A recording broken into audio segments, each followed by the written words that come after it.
Baik, ikhwatu fillah. Sebenarnya ini ada bahasan tentang kodok sholat rawatib ya. Selain qobliyah subuh, apakah bisa ya? Cuman saya nanti meringkas ini di pelajaran yang lain ya. Karena ini butuh kajian yang lebih waktunya ya. Kita masuk aja ke rawatib sholat sunnah asar ya. Nah, di dalam asar itu tidak ada sholat sunnah rawatib yang ditekankan ya.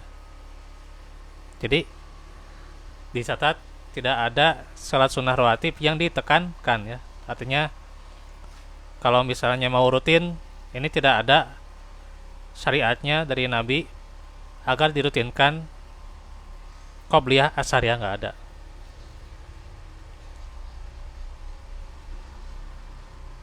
Jadi nggak ada kita merutinkan qobliyah asar ya.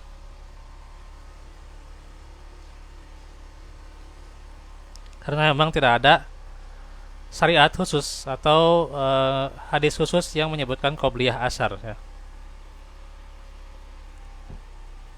Tetapi disunahkan untuk sholat 2 rakaat sebelum asar. Nah, ini yang dasarnya keumuman sabda beliau, yakni di antara dua azan ada sholat.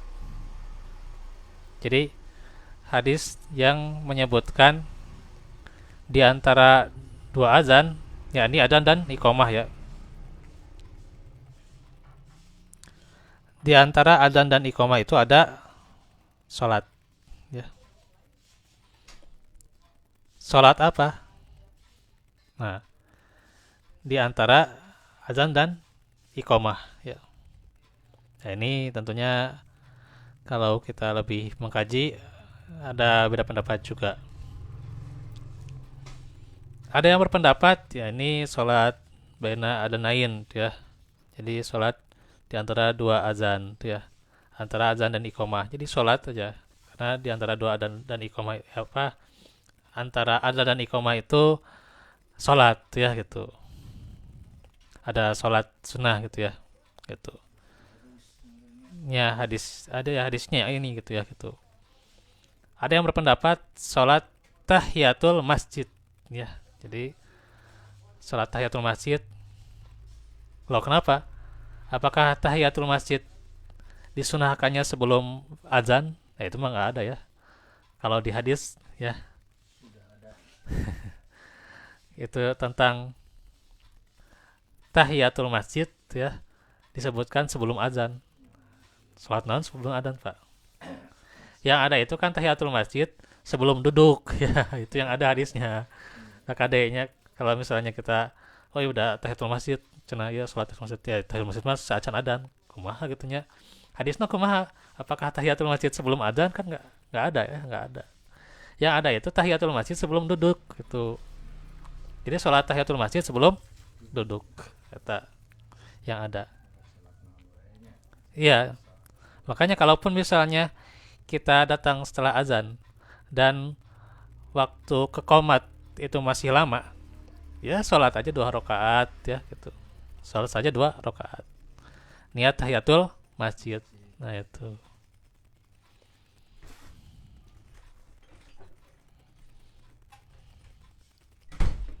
nah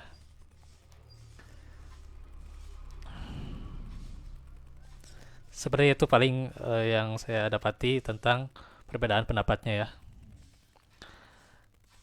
Jadi disebutkan pula dari Ibnu Umar bahwa dia berkata Nabi bersabda Allah merahmati orang yang melakukan sholat sunnah 4 rakaat sebelum asar 4 rakaat ini ya bisa dicek nih riwayat Abu Daud tapi lemah ya hadisnya lemah doif ya.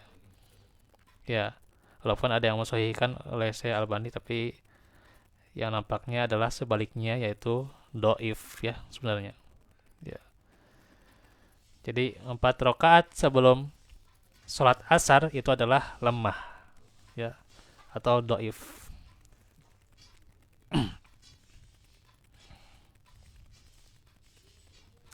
Hadis ini bagi yang mensahihkannya menunjukkan disyariatkannya sholat 4 rakaat sebelum asar. Jadi ada yang mensahihkan, ada yang mendoifkan. Tapi saya cenderungnya mengambil yang melemahkan ya.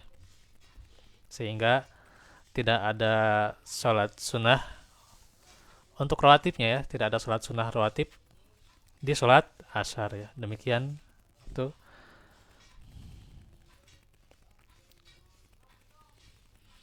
Nah ini ada catatan di sini. Bentar.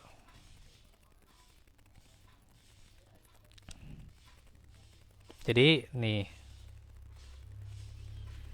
ada keterangan pula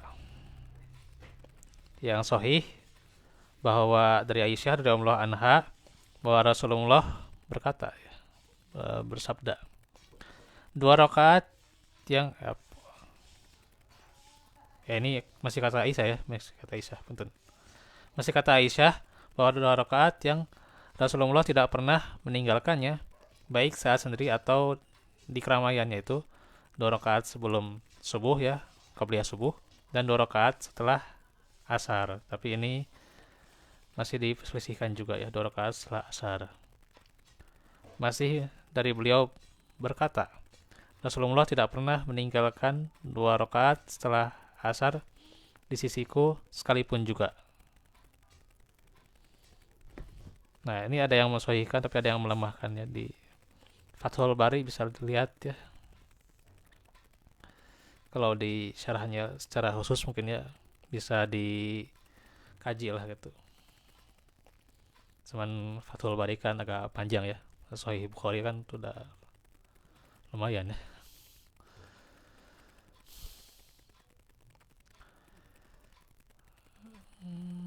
Jadi kebiasaan dua rakaat yang terus beliau lakukan itu setelah sholat asar merupakan khususan beliau. Nah, catatannya ini khususan beliau ya, khususan Nabi dan tidak bagi umatnya.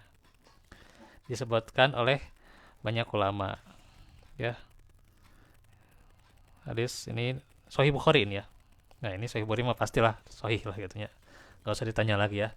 Jadi kalau sholat sunnah setelah asar itu lebih dikuatkannya adalah kekhususan Nabi ya. Ya nggak usah kalau pengikutnya tidak perlu. Ya, ya. Jadi emang ada ya sholat sunnah yang dikhususkan buat Nabi ya. Ada yang bisa diikuti juga oleh umatnya ya.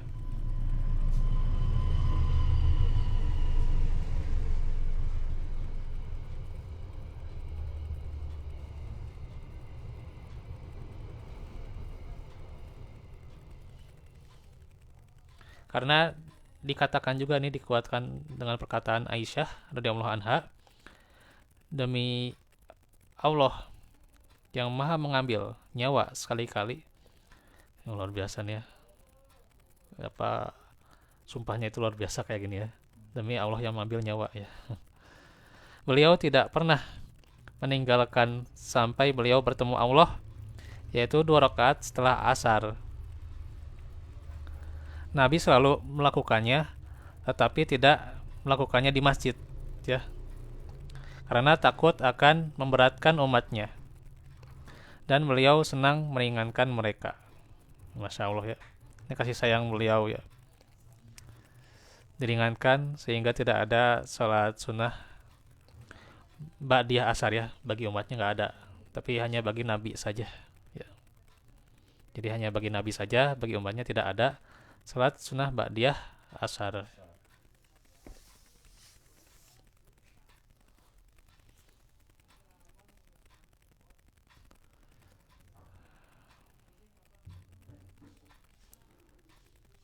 Nah ini lanjut nanti salat sunnah